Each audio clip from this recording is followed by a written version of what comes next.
Inilah kebiasaan reflektif yang mempercepat kedewasaan batin. Banyak orang mengira kedewasaan datang bersama usia, jabatan, atau pengalaman pahit. Kenyataannya, tidak sedikit yang menua secara fisik tetapi tetap reaktif, mudah tersinggung, dan sulit bertanggung jawab secara emosional.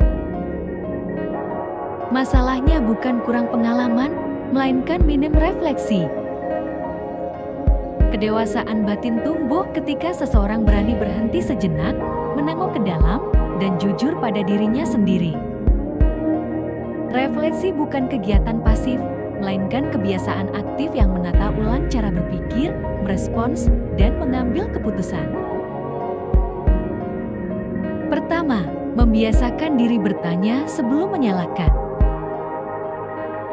Respons paling instinktif saat terjadi masalah adalah mencari siapa yang salah.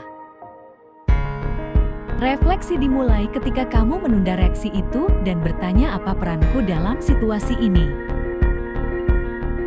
Pertanyaan ini tidak untuk menyudutkan diri, tetapi untuk mengambil kembali kendali. Orang yang matang secara batin tidak alergi pada tanggung jawab. Ia sadar bahwa memahami peran diri sendiri adalah pintu pertama untuk perubahan nyata. Kedua, mengevaluasi emosi tanpa menolaknya. Banyak orang ingin terlihat kuat dengan cara menekan emosi. Padahal emosi yang ditekan tidak hilang, hanya berubah bentuk menjadi sikap defensif atau ledakan di waktu lain. Kebiasaan reflektif mengajakmu mengamati emosi tanpa drama. Kamu belajar membaca sinyal batin, bukan diperbudak olehnya, sehingga respons menjadi lebih sadar.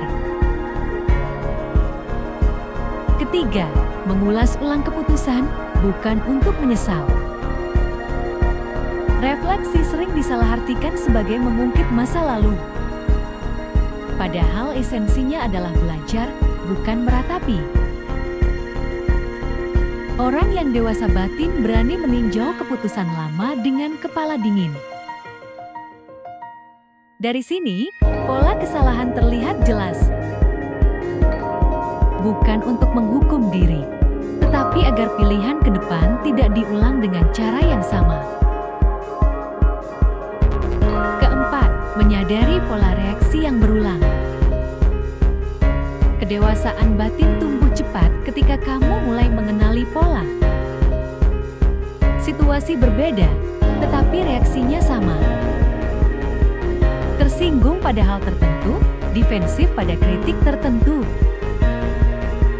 Kesadaran atas pola ini membuatmu tidak lagi heran mengapa konflik yang sama terus muncul. Refleksi mengubah reaksi otomatis menjadi respons yang dipilih. Kelima, mendengarkan kritik tanpa langsung membela diri. Refleksi menuntut kerendahan hati. Bukan semua kritik benar, tetapi hampir selalu ada informasi penting di dalamnya. Orang yang matang tidak sibuk membersihkan citra diri. Ia lebih tertarik membersihkan blind spot yang selama ini menghambat pertumbuhan batin. Keenam, mengaitkan tindakan dengan nilai hidup. Refleksi yang dalam selalu berujung pada pertanyaan nilai. Apakah tindakanku sejalan dengan prinsip yang kupegang, atau hanya reaksi sesaat demi ego? Saat tindakan selaras dengan nilai, batin menjadi lebih stabil. Konflik internal berkurang karena arah hidup terasa lebih jelas. Ketujuh, menyisihkan waktu hening secara sadar. Kedewasaan batin sulit tumbuh di tengah kebisingan tanpa jeda. Refleksi membutuhkan ruang, meski hanya sebentar, untuk berpikir tanpa gangguan. Waktu hening membantu pikiran menyusun ulang pengalaman. Dari situlah kejernihan muncul, bukan dari kesibukan tanpa arah. Kedewasaan batin bukan hasil dari hidup yang mudah, tetapi dari kebiasaan merenung dengan jujur dan bertindak dengan sadar. Refleksi yang konsisten mempercepat pertumbuhan karena kamu tidak hanya mengalami hidup, tetapi benar-benar memahaminya. Ingat, menua itu pasti, tapi dewasa secara batin adalah pilihan yang tumbuh dari kejujuran berefleksi. Berhentilah sekadar mengalami hidup, dan mulailah benar-benar memahaminya. Kalau kamu merasa pesan ini bermanfaat, follow atau subscribe dan share ke orang yang perlu mendengar ini. Tulis di kolom komentar, poin mana yang paling sulit kamu praktikan? Mari kita bertumbuh bersama.